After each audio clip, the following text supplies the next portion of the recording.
So, ఈ 2025 స్క్వాడ్‌ని మీరెట్లా చూస్తున్నారు? స్క్వాడ్ బ్యాలెన్స్ గానీ, స్క్వాడ్ అడిషన్స్ గానీ, సో, ఆ క్యాప్టెన్సీ ఎఫెక్ట్ అనేది ఎంతవరకు ఉంటది ఒక టీమ్ మీద?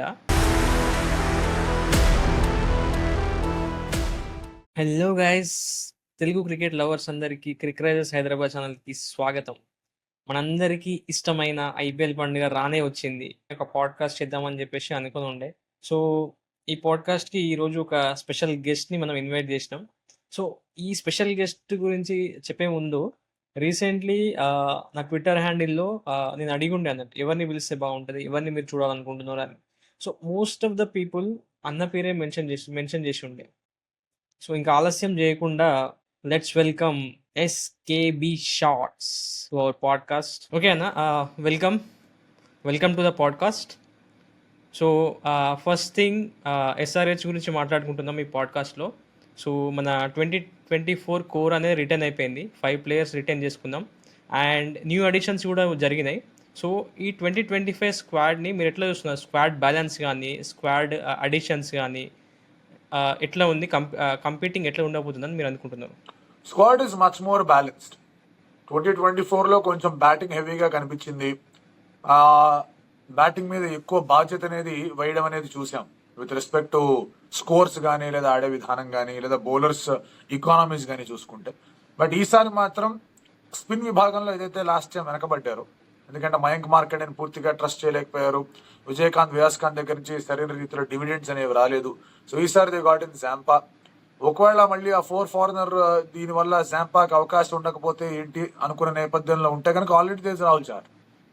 సో ఈ రెండు ఆప్షన్స్ వాళ్ళు తెచ్చుకొని బలోపేతం చేసుకున్నారు. The moment they let go of Bhuvneshwar Kumar and Natarajan, option list లో వాళ్ళ పేర్లు చూసేసరికి వీళ్ళు వస్తారో రారో అనే డౌట్ కలిగింది. With limited personality only SRH వెంట ఇంటూ ది ఆప్షన్. వాళ్ళ కోసం వెయిట్ చేస్తే వాళ్ళు దొరకకపోవచ్చేమో అని చెప్పేసి ముందే ఉన్న బెటర్ ఆప్షన్స్ ఏంటనే చూసుకొని they got Shami, they got Harshal Patel. Shami new బాల్తో చాలా బాగా బౌలింగ్ చేస్తాడు. Take load away from Pat Cummins. New బాల్తో ఎక్కువ వికెట్లు ఉన్నాయి. If you look at all purple cap holders, చాలా మటుకు అందరూ డెత్ బౌలింగ్లో వికెట్లు తీసుకొని ఆ పర్పుల్ క్యాప్ తెచ్చుకున్నారు. కానీ Shami is 1 person who has more power play wickets. So అది బాగా హెల్ప్ అవుతుంది. హర్షల్ పటేల్ వికెట్ స్లో అయినప్పుడు చాలా బాగా ఉపయోగించుకునే ఒక బౌలర్. అండ్ అతని బ్యాటింగ్తో పూర్తి స్థాయిలో ఐపీఎల్లో ఇంకా ముద్ర వేయలేదు, కానీ డెఫినెట్లీ హ్యాండీ బ్యాటర్. సో ఆ నేపథ్యంలో చూసుకుంటే ఈ బౌలింగ్ సెటప్ కూడా బాగుంది. టాప్ 5 బౌలింగ్ సెటప్ అనేది బాగుంది. అండ్ దెన్ మీకు జయదేవ్ ఉనాద్కట్ ఉన్నాడు, సిమర్జిత్ ఇఫీ స్వీట్ అతను కూడా ఉన్నాడు. అలాగే బ్యాటింగ్ లో మీరు అబ్జర్వ్ చేసుకుంటే కనుక ఒక ట్రావిస్ హెడ్, ఒక ప్యాట్ కమిన్స్, ఒక ట్రావిస్ హెడ్, ఒక హెన్రీ క్లాసన్ కాకుండా కమిందు మెండిస్ ని తెచ్చుకున్నారు. సో కమిందు మెండిస్ కూడా ఎక్కడో అక్కడ ఇంక్లూడ్ చేసే అవకాశాలు ఉన్నాయి. And because Rahul Chahar is there, they can play Kamindu Mendis at number 5 or number 6. ఆ ఆప్షన్ అనేది కూడా ఎస్ఆర్హెచ్ పెట్టుకున్నారు. So there is much more balance ఈసారి స్క్వాడ్ లో. అండ్ ఎప్పుడు కూడా SRH does well in the options, and ఈసారి కూడా they have done well. And మీరు చూస్తే ఇప్పుడు 2023 చాలా డౌన్‌లో ఎళ్ళింది. అండ్ 2024కి వచ్చేసరికి అంటే మనం డానియల్ వెటర్‌ని తీసుకోవడం జరిగింది. అండ్ డానియల్ వెటరీ ప్యాట్ కమిన్స్‌ని తీసుకొనొచ్చిండు. ఫస్ట్ టార్గెట్ నా ప్యాట్ కమిన్స్ అనుకోని ప్యాట్ కమిన్స్ తీసుకొనొచ్చిండు. సో, ఆ క్యాప్టెన్సీ ఎఫెక్ట్ అనేది ఎంతవరకు ఉంటది ఒక టీమ్ మీద? అండ్ ఆ కాన్ఫిడెన్స్ అయినా లేకపోతే ఇచ్చే ఏమంటారు ఆ మోటివేషన్ అయినా గూడా అది ఎంతవరకు ఇంపార్టెంట్ ఐపీఎల్ టీమ్స్‌కి? ఇప్పుడు మనం చూస్తే గూడా ఐపీఎల్ టీమ్స్‌లో మాక్సిమం అంటే రినౌన్డ్ క్యాప్టెన్స్ లేరు. యంగ్‌స్టర్స్ ఉన్నారు అండ్ తక్కువ ఎక్స్‌పీరియన్స్. బట్ ప్రూవెన్ క్యాప్టెన్స్ కూడా ఉన్నారు. బట్ మీరు చూసినట్లయితే వీళ్ళందరిలో ఒక ప్యాట్ కమిన్స్ మాత్రమే ఒక స్పెషల్ కెప్టెన్ లాగా ఆల్రెడీ అంటే ఇంటర్నేషనల్ స్టేజ్‌లో, బిగ్ స్టేజెస్‌లో పెర్ఫార్మ్ చేసిన కెప్టెన్ లాగా ఉన్నాడు. సో, క్యాప్టెన్సీని మీరు ఎట్లా చూస్తారు ఐపీఎల్‌లో? So IPL is the toughest tournament T20 format లో. It is tougher than world T20. T20 world cup కన్నా కూడా IPL is the tougher tournament. T20 world cup is more valuable tournament. అది విలువైంది ఐపీఎల్ కన్నా. ఇది కష్టమైంది ఐపీఎల్. ఎందుకు అంటే 14 మ్యాచ్లు ఆడాలి అండ్ డిఫరెంట్ సిటీస్కి వెళ్ళి ఆడాలి. కొన్నిసార్లు ఒకే వారంలో 3వ 4వ మ్యాచ్లు ఆడాల్సిన అవసరం కనిపిస్తుంది. అండ్ 14 మ్యాచెస్ అంటే కనుక మీకు ఎంత టీం ఉండాలి అండ్ ఎవరిని పికప్ చేసుకోవాలి, సడన్ గా అప్స్ అండ్ డౌన్స్ కనిపిస్తూ ఉంటాయి. ఇటువంటి పరిస్థితుల్లో డెసిషన్ మేకర్స్ చాలా ఇంపార్టెంట్ గా మారుతారు. And on field decision maker is always the captain. Captain taluka importance అనేది ఐపీఎల్లో చాలా గట్టిగా రియలైజ్ అవుతూ ఉంటాం.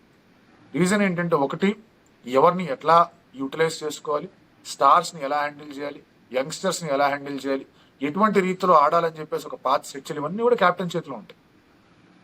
And coach comes and plays a very important part. Captain coach ఆ పార్ట్నర్షిప్ అనేది సరిగ్గా ఉంది అంటే teams more often than not they do well. రిసోర్సెస్ని వాడుకునే విధానంలో ఉంటుంది అంతా కూడా. ఆ విషయంలో Pat has done really well. ఎందుకంటే ప్యాట్ కమిన్స్ హైదరాబాద్ టీంకి ఆప్షన్ ద్వారానే వచ్చాడు. అతనేమి ఆప్షన్ ముందు వచ్చి నాకు ఈ ప్లేయర్స్ కావాలని చెప్పాల, ఆప్షన్ ద్వారానే వచ్చాడు. సో ఆప్షన్లో the team management did well. ఒక్కసారి ఆప్షన్స్ కనిపించిన తర్వాత ప్యాట్ కమిన్స్ లేదు మనం ఈ పని చేద్దాం అని అన్నాడు. అండ్ హిస్ ఇన్వాల్వ్మెంట్ ఈసారి మెగా ఆప్షన్ ముందు was very very clear. Klaasen కావాలనుకోవడం, హెడ్ కావాలనుకోవడం, వీళ్ళిద్దరు ఉండాలనుకోవడం, మనకి ఇలాంటి వాళ్ళు కావాలనుకున్న ఇన్వాల్వ్మెంట్ అనేది was very very clear. So captain's role is a huge factor ఈ ఐపీఎల్లో టీం కనుక బాగా చేయాలంటే. And especially captain is your top performer or primary performer, అది ఇంకా ఇంపార్టెంట్గా మారుతుంది. సో ప్యాట్ కమిన్స్ దగ్గర నుంచి you can expect him to bowl. And also అతని లీడర్షిప్ మీద ఎటువంటి సవాళ్ళు ఎవరికి ఉండవు. జస్ట్ దట్ ఉన్న సిచ్యువేషన్స్ని, ఉన్న రిసోర్సెస్ని ఆ టైంలో ఎలా వాడుకోవాలి అనే దాని మీద ఉంటుంది. ఐ థింక్ ప్యాట్ అందులో నిష్ణాతుడు. సో యా ఇదంతా హ్యాపీ. అండ్ దీంట్లో ఇంకా చాలా హ్యాపీ థింగ్ ఏంటంటే నితీష్ కుమార్ రెడ్డి. సో ఒక మన తెలుగు ప్లేయర్ అండ్ దాంట్లో కూడా ఒక యంగ్స్టర్, అంటే తెలుగు ప్లేయర్ ఇంతకుముందు వచ్చిండు, బట్ ఇంత యంగ్స్టర్ లాగా రావడం అండ్ మెల్బోర్న్ లాంటి బిగ్ స్టేజ్లో ఒక సెంచరీ కొట్టడం అండ్ చాలా క్లచ్ పర్ఫార్మెన్స్ ఇవ్వడం అండ్ అగ్రెసివ్ ఇంటెంట్తో ఆడడం. సో నితీష్ కుమార్ రెడ్డి మీద మీ అభిప్రాయం ఏంటి? Nitish is a fantastic find. And అతని మీద ఉన్న నమ్మకం అనేది చాలా చాలా ముచ్చటేసే ఒక అంశం. డెబ్యూ టెస్ట్ మ్యాచ్ పర్త్లో ఆడుతున్నాడు. ఎవరికన్నా ఎట్లా ఉంటుంది పర్త్లో ఆడడం అనేది. అక్కడ ఈ స్కోర్ హైయెస్ట్ స్కోర్ ఫస్ట్ ఇన్నింగ్స్లో. ఆ 150 రావడానికి ఇతను 40 ఉండే కారణమే. తర్వాత మళ్ళీ పింక్ బాల్ టెస్ట్ మ్యాచ్ 2 ఇన్నింగ్స్లోనూ బాగా. తర్వాత బ్రిస్బెన్లో 60 బాల్ ఆడి వికెట్లు పడకుండా కొంచెం ఆపుకున్నాడు. 11 runs 12 runs ఎంతో కొట్టాడు. I'm not sure about the score, but 60 పైన బాల్స్ ఆడాడు. ఆ పార్ట్నర్షిప్ అనేది నెలకొల్పాడు. దెన్ మెల్బోర్న్లో సెంచరీ కొట్టాడు అండ్ వికెట్లు కూడా తీసాడు. ఒక 5-6 వికెట్లు కూడా తీసాడు ఆ సిరీస్లో. So he is definitely a find. Super fielder, మంచి 6 hitter, quick runner between the wickets, చక్కటి షార్ట్ బాల్ ఆడే ఒక కేపబిలిటీ కూడా ఉంది. అండ్ ఇలాంటి ఒక ప్లేయర్ ఉండడం అనేది ఏ టీం కన్నా కూడా ఒక అసెట్. సో ఇండియాలో సీమ్ బౌలింగ్ ఆల్రౌండర్స్ లిస్ట్ వేస్తే కనుక ఆ లిస్ట్లో ప్రధానమైన పేరు హార్దిక్ పాండ్యా. ఆ తర్వాత అందరూ కూడా వర్క్ ఇన్ ప్రోగ్రెస్. మీకు ఏదో అడపా కొంతమంది కనిపిస్తారు, శివం దుబే లాగానో లేదా వెంకటేష్ అయ్యర్ లాగానో కనిపిస్తారు, కానీ that is all work in progress. ఇప్పుడు చాలా మంది ప్లేయర్ల పేర్లు వస్తున్నాయి, బట్ ఎవరు ప్రూవ్ చేసుకున్నారు? నితీష్ ఆ లిస్ట్లో ముందుకెళ్ళాడు. నితీష్ ఆ లిస్ట్లో నంబర్ 2 పొజిషన్లో రాయడానికి అర్హత సాధించాడు. But is bowling is still work in progress. And ఆ బౌలింగ్ కానీ ఈ బ్యాటింగ్ కానీ అతనికి ప్రోగ్రెస్ అనేది ఎస్ఆర్హెచ్ ఇచ్చిన స్పేస్, ఎస్ఆర్హెచ్ ఇచ్చిన ఫ్రీడమ్ అతనికి బాగా నచ్చింది కాబట్టే అతను ఎస్ఆర్హెచ్లోనే ఉండడానికి ఇష్టపడ్డాడు.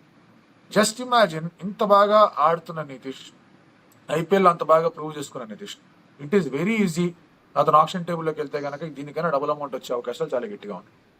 బట్ హీ బిలీవ్ దట్ లేదు, మెచ్యూరిటీ చూపించాడు. నేను ఈ సెటప్లో ఉన్నాను కాబట్టి నాకు ఈ అవకాశం వచ్చింది. ఇప్పుడు నేను కనుక బయటికి వెళ్ళానంటే ఫ్రాంచైజీ నుంచి నేను ఫ్రాంచైజీ నా దగ్గర నుంచి ఎక్స్పెక్ట్ చేస్తుంది.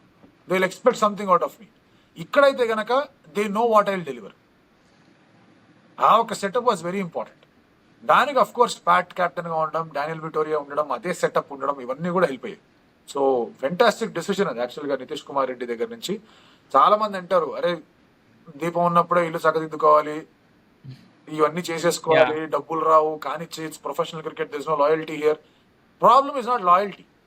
అతను ఏదో లాయల్గా ఎస్ఆర్హెచ్కున్నాడు అని మనం దాన్ని ఒక రాంగ్ ఇంటర్ప్రిటేషన్, మిస్ఇంటర్ప్రిటేషన్ చేయకూడదు. ప్రాబ్లీ లైక్స్ ది టీమ్, అందులో ఎటువంటి సందేహం లేదు. బట్ అతనికి ఏది బెనిఫిట్ అయింది, ఎందుకు బెనిఫిట్ అయింది, అది అర్థం చేసుకున్నాడు. That is maturity. యా అన్న, ఇంకొకటి ఇప్పుడు ప్రతి ఒక్కరు చూసినా కూడా, ఎక్కడ సోషల్ మీడియాలో ఎక్కడ చూసినా కూడా ఎస్ఆర్హెచ్ బ్యాటింగ్ అనేది మొత్తం మూత మోగిపోతుంది. బట్ ఇక్కడ ఎస్ఆర్హెచ్ ఉన్న బౌలింగ్ దీన్ని అందరు అండర్ ఎస్టిమేట్ చేస్తున్నారా, ఆర్ ఎస్ఆర్హెచ్ బ్యాటింగ్ స్ట్రాంగ్గా ఉండడం వల్ల ఈ బౌలింగ్ లైనప్ ఇంతమంది అంటే పర్పుల్ క్యాప్ కంటెండర్స్ ఇంత ఉన్నా కూడా అంత గట్టిగా అనిపించట్లేదా? ఎందుకు, అసలు ఏంది కారణం అని మీకు? సెకండ్ ఆప్షన్ బ్యాటింగ్ స్ట్రాంగ్గా ఉండడం. అండ్ సి, మెమరీ ఎప్పుడు కూడా ఒక రీసెన్సీ బయాస్తో ఉంటుంది. రీసెంట్గా ఏం జరిగిందో అదే గట్టిగా వినిపిస్తూ ఉంటుంది, కనిపిస్తూ ఉంటుంది, అనిపిస్తూ ఉంటుంది. రీసెంట్గా ఏం జరిగింది, వీళ్ళు ఆల్మోస్ట్ 300 కొట్టారు. అందుకే ఇప్పుడు కూడా 300 అంతా 300, అంతా 300, ఇంకేమీ లేదు. కానీ బౌలింగ్ డెవలప్ అయింది. అది చూస్తారు డెఫినెట్లీ దాని ఇంపాక్ట్ అనేది వన్స్ మ్యాచ్ స్టార్ట్ అప్పుడు అర్థమవుతాయి. ఇది ఒక్కసారిగా మీకు షమి కమిన్స్ పవర్ ప్లేలో వికెట్లు తీయడం మొదలు పెట్టారనుకోండి, by no means it is a weak bowling attack boss. అండ్ అలాంటి పరిస్థితులు అలాంటి రియలైజేషన్లు కూడా ఆ పర్ఫార్మెన్స్ వచ్చిన తర్వాత వస్తాయి. సో ఎప్పుడు కూడా ఒక Yeah. మాట్లాడుకునేది లేదా వినపడేది అంతా కూడా it is based on what happen recently. ఇప్పుడు కూడా ఎస్ఆర్హెచ్ అనే కానీ 300 అంటారు. ఇప్పుడు కాదరా నాయన, అక్కడ ఇద్దరు పర్పుల్ క్యాప్ కంటెండర్స్ ఉన్నారు. అవును. ఒకడు 2 సార్లు కొట్టాడు, ఇంకొక ఆయన వికెట్ తీస్తాను అన్నాడు. అతను ఇంజరీ కారణంగా ముందు సీజన్ లో పర్పుల్ క్యాప్ కొట్టాడు. సో ఈ పరిస్థితుల్లో you cannot discount the bowling efforts SRH bowling ఇది ప్రాస్పెక్ట్స్ కూడా. యా యా అది ఎస్ఆర్హెచ్ అనాలిసిస్. ఇప్పుడు మనం ఒక ఫన్ సెగ్మెంట్లోకి వెళ్దాం. అండ్ ఫన్ సెగ్మెంట్కి ఫస్ట్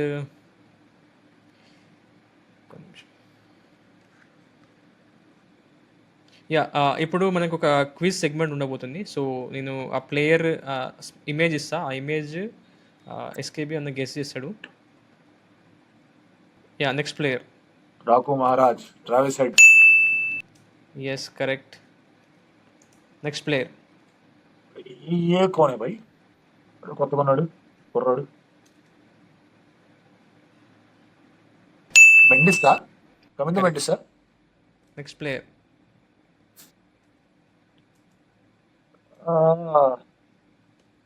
ఈ ప్లేయర్ నాకు తెలియదబ్బా, పులి అంటూ ఉంటారు, అతని పేరేందో నాకు ఐడియా లేదు. Abhishek Sharma. Yeah. Next player. కాకా, Ishan Kishan. Correct. Next player.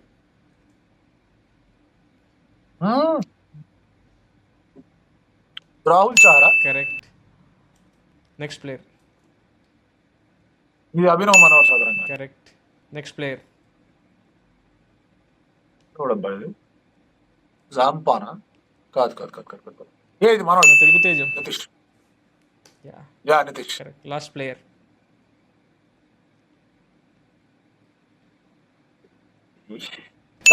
Correct. అన్ని కరెక్ట్గా గెస్ట్ చేసినారు అన్న. గ్రేట్. యా యా Cool, ఇప్పుడు నెక్స్ట్ సెగ్మెంట్ వచ్చేసి దిస్ ఆర్ దట్. సో ఒక ర్యాపిడ్ ఫైర్ రౌండ్ ఉంటుంది. సో ఆ రెండు ప్లేయర్ మనకి మన చాయిస్ ఏందని చెప్పాలి ర్యాపిడ్ ఫైర్లో. So let's start. Yeah yeah yeah. Who is gonna hit more sixes this season for SRH? Travis Head or Kamindu Mendis? Okay. Travis Head. Travis Head or Abhinav Manohar? Travis Head. Travis Head or Pat Cummins? Travis Head. Travis Head or Nitish Kumar Reddy? మనసు నితీష్ వైపు ఉంది కానీ అవకాశం Travis Head. Travis Head or Wiaan Mulder? Travis Head. Wiaan Mulder ఎన్ని మ్యాచ్లు ఆడతాడో చెప్పలేము. Travis Head or Aniket Varma? Again same, Aniket ఎన్ని మ్యాచ్లు ఆడతాడో చెప్పలేము. So Travis Head. Travis Head or Ishan Kishan? Tough one again. Ishan Kishan. Ishan Kishan or Abhishek Sharma? Abhishek Sharma. Abhishek Sharma or Heinrich Klaasen? Abhishek Sharma. Yeah, that's it. Next question. Who is the contender for purple cap this season from all teams? Nathan Ellis or Bhuvneshwar Kumar? Bhuvi. Bhuvi or Mohammed Siraj? Bhuvi. Bhuvi or Mohammed Shami? ఆర్సీబీలో swing ఎక్కువ లభించే అవకాశం ఎంతవరకు ఉందో తెలియదు. షమి కొంచెం Shami. Mohammed Shami or Kagiso Rabada? Rabada in Ahmedabad impact చేయగలడు కానీ but still Shami. Mohammed Shami or Harshit Rana? Harshit Rana. Harshit Rana or Yuzvendra Chahal? Yuzvendra Chahal. Yuzvendra Chahal or Natarajan? Yuzvendra Chahal. Yuzvendra Chahal or Matheesha Pathirana? Chahal. Yuzvendra Chahal or Avesh Khan? Chahal. Yuzvendra Chahal or Arshdeep Singh? Good one actually. Good tough one. సరే, Harshdeep Singh. Arshdeep Singh or Harshal Patel? Harshal Patel. Second half of the season లో వికెట్లు బాగా తీస్తాడని అనుకుంటున్నా. So Harshal Patel or Varun Chakravarthy. ఐ కష్టం ఇది, కష్టం కష్టం కష్టం. ఇట్ ఈస్ ఐ మీన్ తెలీదు అజింక్య రాణి అతను ఎట్లా యూటిలైజ్ చేస్తాడు ఏంటి పరిస్థితి అని. So and again Sunil Narayan కూడా అక్కడ ఎక్కువ వికెట్లు తీసే అవకాశాలు ఉన్నాయి కాబట్టి ప్రాబ్లీ హర్షల్ పటేల్ యా ఎక్కువ డెత్ లో వేస్తాడు కాబట్టి Harshal yeah that's it. Next question, last one ఇది. Pick the best opening pair of IPL teams, QDK, Sunil Narayan or Phil Salt and Virat Kohli. Phil Salt Virat Kohli. Phil Salt, Virat Kohli or Ruturaj Gaikwad, Rachin Ravindra. Again Ruturaj Rachin అనేది స్ట్రాంగ్ గా ఓపెన్ చేస్తారో తెలియదు because Conway might come in కొన్ని మ్యాచ్ల్లో. So I think Phil Salt Virat Kohli. Phil Salt, Virat Kohli or Rohit Sharma and Ryan Rickelton. Same Rickelton open చేస్తాడా Will Jacks open చేస్తాడా తెలియదు కాబట్టి Phil Salt Virat Kohli. Phil Salt, Virat Kohli or Yashasvi Jaiswal and Sanju Samson. Sanju Samson, Yashasvi Jaiswal. Sanju Samson, Yashasvi Jaiswal or Abhishek Sharma and Travis Head. Abhishek Sharma, Travis head. Yeah that's it. So next ఒక rapid fire question, who has the potential to win IPL this season, PBKS or KKR. PBKS. PBKS or MI. MI. MI or GT. MI. MI or LSG. Again LSG వాళ్ళ strong bowling ఉంది అంటే they have a chance, but otherwise overall picture MI. MI or DC. I really want DC to win. Axar Patel కొంచెం ఉంటాయి కానీ again on paper MI is a big squad. MI. MI or CSK. Final ఎక్కడ? Final is in Kolkata Yes. కదా. Final Kolkata. MI have beaten them twice in Kolkata. సిఎస్కేని ఉన్న పరిస్థితులు ఎలా ఉంటాయి? కష్టం. MI or CSK 50-50. నీకేదంటే అదే ఎవరు గెలిచిన ఒక ఛానల్లో. యా మీరు చెప్పండి అన్న. Okay let's go with good one. CSK. CSK. CSK or RCB. CSK. CSK or RR. CSK. CSK or SRH. సరే. Yeah that's it. Yeah mostly అన్ని టాపిక్స్ కవర్ చేసినాం. యా సో అది డిస్కషన్ గైస్. యాక్చువల్గా discussion చాలా బాగా వెళ్ళింది and yeah అందుకనే అన్న ఎక్స్పర్ట్ అనలిస్ట్. సో ఎప్పుడైనా అనర్గళంగా మాట్లాడగలుగుతారు అండ్ ఎవ్రీథింగ్ కూడా డీటెయిల్ ఇన్సైట్ ఇస్తా ఉంటారు. సో యా ఇప్పటివరకు ఈ పాడ్కాస్ట్ చూసిన వారికి థ్యాంక్స్. ఇప్పటివరకు ఉంటే మీరు కూడా మీ playing 11 SRH versus RR playing 11 comment చేయండి. ఎట్ ద సేమ్ టైం మీ ఐపీఎల్ ప్రెడిక్షన్స్, ఎవరు టాప్ 4 టీమ్స్ అండ్ ఐపీఎల్ ఎవరు విన్ అయిపోతున్నారు and at the same time emerging player ఎవరు కాబోతున్నారు, మీ అభిప్రాయాన్ని మీరు కమెంట్లో షేర్ చేయండి. సో అప్పటి వరకు నెక్స్ట్ పాడ్కాస్ట్లో కూడా మిమ్మల్ని కలుస్తూ ఉంటాం. సో థ్యాంక్ యూ ఎస్కేబీ అన్న for coming and signing off. Bye. Thank you.